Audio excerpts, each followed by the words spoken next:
एक समय की बात है। यमुना पार के एक गांव में दो स्त्रियां रहा करती थी। एक का नाम था मंगला और दूसरी स्त्री का नाम था सुमंगला।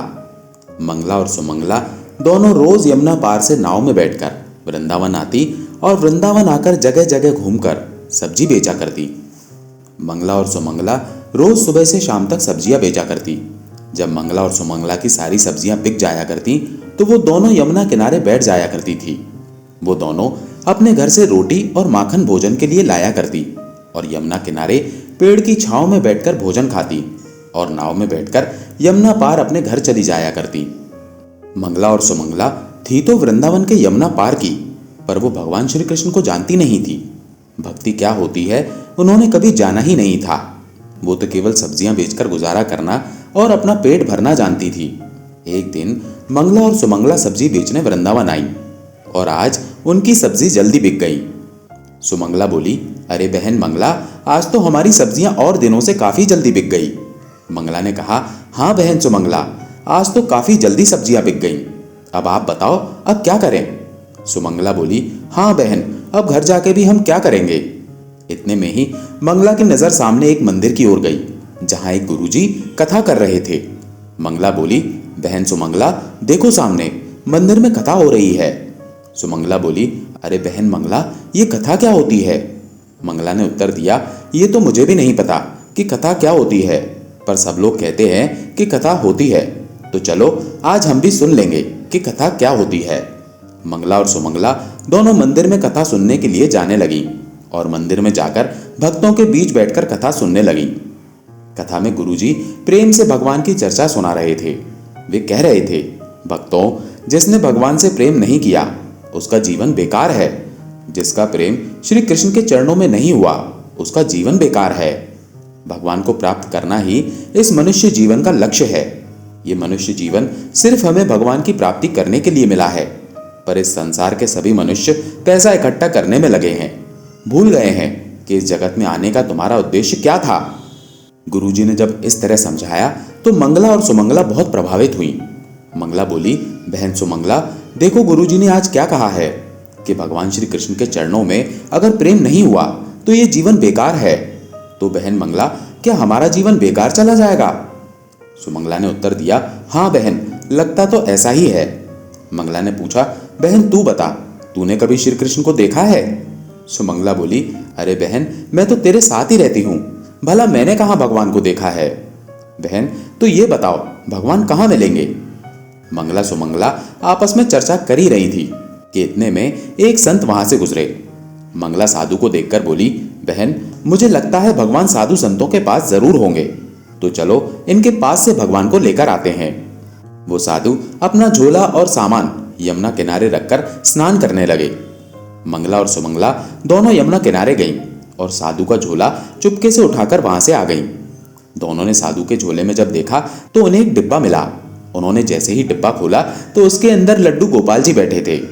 लड्डू गोपाल को देखकर सुमंगला बोली, बहन मंगला, मिल गए भगवान, ये बैठे हैं भगवान। लड्डू गोपाल को देख के मंगला रोने लगी। सुमंगला ने पूछा, अरे बहन मंगला, तू रो क्यों रही है? मिल तो गए भगवान। मंगला रोते हुए बोली, हे भगवान, आपको बाबा जी ने इतने से डिब्बे में बंद कर रखा है, और देखो तो सही, भगवान का पांव टेढ़ा है। मुझे तो लगता है ये बाबा भगवान को डराता धमकाता है। प्रभु, अभी तो बाबा यहाँ नहीं है, वो स्नान कर रहे हैं, आप थोड़ी देर के लिए पांव सीधा कर लो। सुमंगला बोली, बहन मंगला, भगवान तो अपना पांव सीधा नहीं कर रहे हैं, मुझे तो लगता है डिब्बे में बंद रहने से इनका पांव अकड़ गया है। ना जाने इस बाबा ने कब से भगवान को इस डिब्बे में बंद कर रखा था। चलो भगवान, अब हम तुम्हारा पांव सीधा करते हैं।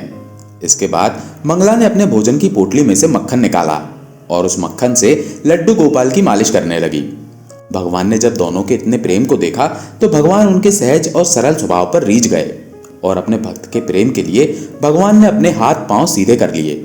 मंगला बोली, देख सुमंगला, भगवान ने अपने हाथ पांव सीधे कर लिए। बहन, ये बहुत भूखे भी होंगे, पता नहीं इस बाबा ने इन्हें खाना खिलाया कि नहीं। चलो हम इन्हें खाना खिलाते हैं। मंगला और सुमंगला अपने भोजन के लिए लाई हुई रोटी और मक्खन का भोग भगवान को लगाने लगी। इतने में साधु बाबा स्नान करके वहां आ गए। साधु को देखकर मंगला और सुमंगला वहां से भागने लगी और दोनों कुछ दूर जाकर रुककर बोली, अरे ओ बाबा, भगवान को इतना डराया धमकाया मत करो। तुमने भगवान को डरा धमका के रखा था ना। बेचारे वो टेढ़ा पांव करके डिब्बे में बैठे थे, हमने उनका पांव सीधा कर दिया है, अब उनका पांव टेढ़ा मत करना। जब साधु ने लड्डू गोपाल को देखा तो लड्डू गोपाल के दोनों हाथ पैर सीधे थे। ये चमत्कार देख के साधु उन दोनों स्त्रियों को रोकने के लिए उनके पीछे भागने लगे।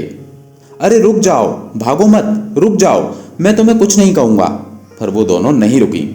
उनको लगा कि बाबा उन्हें पकड़कर डांट लगाएंगे।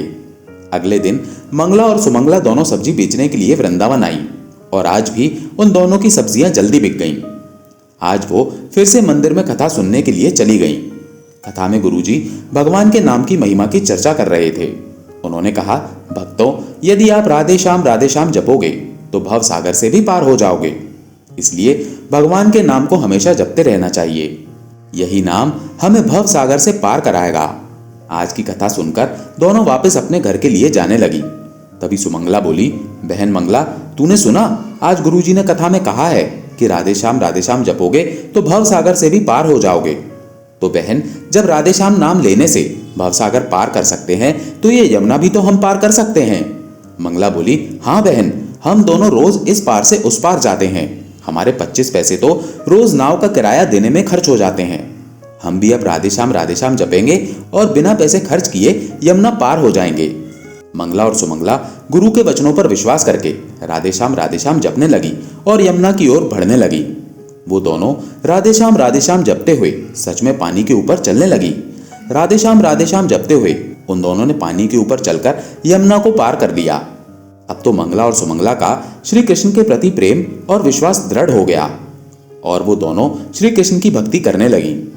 एक दिन मंगला ने कहा, बहन सुमंगला, हमने गुरुजी की कृपा से श्री कृष्ण की भक्ति पाई है और गुरुजी के कहने पर हमने नाम जपते हुए यमुना को पैदल पार किया है, तो इससे हमारे बहुत पैसे भी बचे हैं। क्यों ना हम गुरुजी को घर बुलाएं और उन्हें भोजन पवाएं। सुमंगला बोली, ठीक है बहन, तुम जाकर गुरुजी को ले आओ और मैं यहाँ पर भोजन की तैयारी कर लेती हूँ। मंगला गुरुजी को लेने मंदिर में गई और गुरुजी से बोली, गुरुजी, हम चाहते हैं आप अपने चरण हमारी कुटिया में रखें। हम आपको भोजन कराकर कुछ दान दक्षिणा देना चाहते हैं।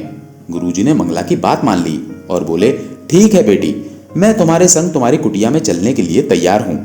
मंगला गुरुजी को मंदिर से लेकर यमुना तट पर आ जाती है। गुरुजी ने जब देखा कि यमुना तट पर तो कोई नाव नहीं है, ये मुझे पार कैसे लेकर जाएगी, तब गुरुजी ने मंगला से पूछा, बेटी, तुम मुझे यमुना पार कैसे लेकर जाओगी? यहाँ तो कोई नाव ही नहीं दिख रही। मंगला बोली, गुरुजी, आपने ही तो हमें सबसे बड़ी नौका प्रदान की है। मंगला को लगा जैसे हम गुरुजी के शिष्य होकर राधे श्याम जप के यमुना पार कर लेते हैं, वैसे ही गुरुजी भी यमुना पार कर लेते होंगे। और मंगला राधे श्याम जपते हुए पानी में चलने लगी। मंगला ने जब थोड़ी दूर जाकर पलट के देखा तो गुरुजी वहीं किनारे पर खड़े हुए थे। वो बोली, अरे गुरुजी, आप आगे क्यों नहीं बढ़ रहे हो? गुरुजी को लगा कि इस तट पर यमुना का पानी बहुत कम है। ये विचार करके गुरुजी आगे बढ़ने लगे। जैसे ही गुरुजी ने अपना पांव पानी में आगे बढ़ाया, वैसे ही गुरुजी कमर तक पानी में डूब गए। वो कहने लगे, अरे यहाँ तो पानी बहुत गहरा है और ये पानी में कैसे चल रही है? अरे ये कोई आम स्त्री नहीं, ये तो कोई चुड़ैल लगती है जो पानी में चल रही है। गुरुजी को पानी में डूबा देख मंगला गुरुजी को लेने के लिए वापस आने लगती है। मंगला गुरुजी के पास पहुंचकर गुरुजी का हाथ पकड़कर उन्हें यमुना पार ले जाने लगी। इधर गुरुजी डर कर बोल रहे थे, अरे अरे, मुझे छोड़ दो। मंगला जी ने गुरुजी की बातों का कोई जवाब नहीं दिया। वो बस राधे श्याम जप रही थी। गुरुजी सोच रहे थे, हे भगवान, ये तो मुझे बीच यमुना में ले जाकर मारेगी। मंगला गुरुजी को लेकर यमुना पार हो गई और बोली, गुरुजी, हम यमुना पार आ गए हैं। गुरुजी, क्या बात है, आप मुझसे इतना डर क्यों रहे हैं? गुरुजी बोले, कौन हो तुम? क्यों मारना चाहती हो मुझे? क्या बिगाड़ा है मैंने तुम्हारा? कौन हो तुम, चुड़ैल हो या भूतनी? मंगला बोली, गुरुजी, ना तो मैं कोई चुड़ैल हूं और ना कोई भूतनी, मैं तो आपकी शिष्य हूं। गुरुजी बोले, हे भगवान, मैंने कब इन भूत चुड़ैलों को शिष्य बनाया? मंगला बोली, गुरुजी, आपने ही तो हमें कथा में बताया था कि राधे श्याम जपोगे तो भव सागर से पार हो जाओगे। तो हमें लगा जब भव सागर को पार कर सकते हैं तो यमुना पार भी तो कर सकते हैं। हम तो अब रोज नाम जप करके यमुना पार करते हैं, अब हमें किसी नाव की जरूरत नहीं होती। मंगला की बातें सुनकर गुरुजी हैरान रह गए और मंगला से बोले, बेटी, तुमने अपने गुरु के वचनों और प्रभु पर इतना दृढ़ विश्वास रखा कि इसके बल पर तुमने यमुना के पानी पर चलकर यमुना पार कर ली।